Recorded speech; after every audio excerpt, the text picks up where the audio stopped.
நம்முடைய சப்தரிஷி வாக்கிய பஞ்சாங்கத்தில் விஸ்வாவசு வருஷத்திலே ஒவ்வொரு மாதமும் எந்தெந்த நிகழ்வுகள் நாட்டிலே நிகழும் என்று கொடுக்கப்பட்டிருக்கிறது. அதன்படி சித்திரை மாதம் கோடை மழை நன்கு பொழியும், காய்கறிகள் விலைவாசி ஏறும், தங்கம் வெள்ளி விலைகள் மேலும் ஏறும், பங்கு வர்த்தக விலைகள் கட்டுக்குள் இருக்கும், விவசாயிகம் செழிக்கும். வைகாசி மாதத்திலே கொடுக்கப்பட்ட விஷயங்கள்: வெயில் புழுக்கம் அதிகமாகும், அனல் காற்று வீசும், தென்மேற்கு பருவமழை ஆரம்பத்தில் குறைவாக பொழியும், தொழில் வளர்ச்சி உண்டு, அத்தியாவசிய பொருட்கள் விலை ஏறும். ஆடி மாதத்தில் எல்லோரும் ஏற்கக்கூடிய புது கல்வி திட்டம் அறிமுகமாகும், மழை குறையும், காற்றினால் வாழை மரங்கள் சேதமாகும், புத்திசாலித்தனம் உள்ள ஆண் குழந்தைகள் அதிகம் பிறப்பார்கள். கடக மாதம் என்று சொல்லக்கூடிய ஆடி மாதத்திலே மாதத்தின் முற்பகுதியில் அதிக புழுக்கமும் பின்பகுதியில் மழையும் உண்டு, கடலுக்கடியில் பூகம்பம் ஏற்படும், சரக்கு கப்பல் கவிழும், தங்க வெள்ளி விலைகள் கட்டுக்குள் இருக்கும், பங்கு வர்த்தகம் ஏற்றமடையும்.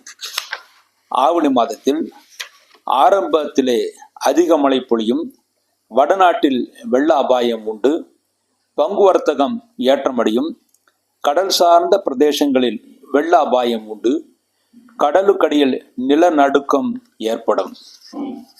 புரட்டாசி மாதத்தில் மழை குறையும், ரியல் எஸ்டேட் துறை விருத்தியாகும், பணப்புழக்கம் அதிகரிக்கும், கம்ப்யூட்டர் துறை விருத்தியாகும், ஆண் குழந்தைகள் அதிகம் பிறக்கும், தீபாவளி வியாபாரம் அதிகமாக இருக்கும். ஐப்பசி மாதத்தில் ரியல் எஸ்டேட் துறை விருத்தியாகும், தங்க வெள்ளி பங்கு வர்த்தக விலைகள் அதிகரிக்கும், காய்கறி விலை குறையும், மாதத்தின் கடைசியில் தங்க வெள்ளி விலைகள் குறையும். கார்த்திகை மாதத்தில் மழை உண்டு, தொழில் விருத்தி உண்டு, காய்கறிகள் பூக்கள் விலை குறையும், பங்கு வர்த்தகம் ஸ்திரமாக இருக்கும். அதன் பிறகு மார்கழி மாதத்தில் தொழில்துறை விருத்தியாகும், எதிர்பாராத விதத்தில் மழை பொழியும், ரியல் எஸ்டேட் துறை விருத்தியாகும், வெண்பட்டு ஜவுளி வர்த்தகம் அதிகரிக்கும். தை மாதத்தில் எதிர்பாராத நேரத்தில் காற்றுடன் மழை பொழியும், தொழில்துறையில் விருத்தி உண்டு, அரசியல்வாதிகளுக்குள் குழப்பம் உண்டாகும், தங்க வெள்ளி விலைகள் ஏறுமுகமாக இருக்கும். மாசி மாதத்தில் விவசாயிகம் செழிக்கும், பனிப்பொழிவு உண்டு, பங்கு வர்த்தகம் புதிய உச்சத்தை தொடும், தங்க வெள்ளி விலைகள் நன்கு உயரும், கிழங்கு வகைகள் விலை ஏறும். மீன மாதம் என்று சொல்லக்கூடிய பங்குனி மாதத்தில் வெயில் புழக்கம் அதிகமாகும், கோடை மழை பொழியாது, தங்க வெள்ளி விலைகள் மெதுவாக குறையும், கடலுக்கடியில் பூமி வெடிப்பு உண்டாகும், கள்ள கடல் அலைகள் உருவாகும்.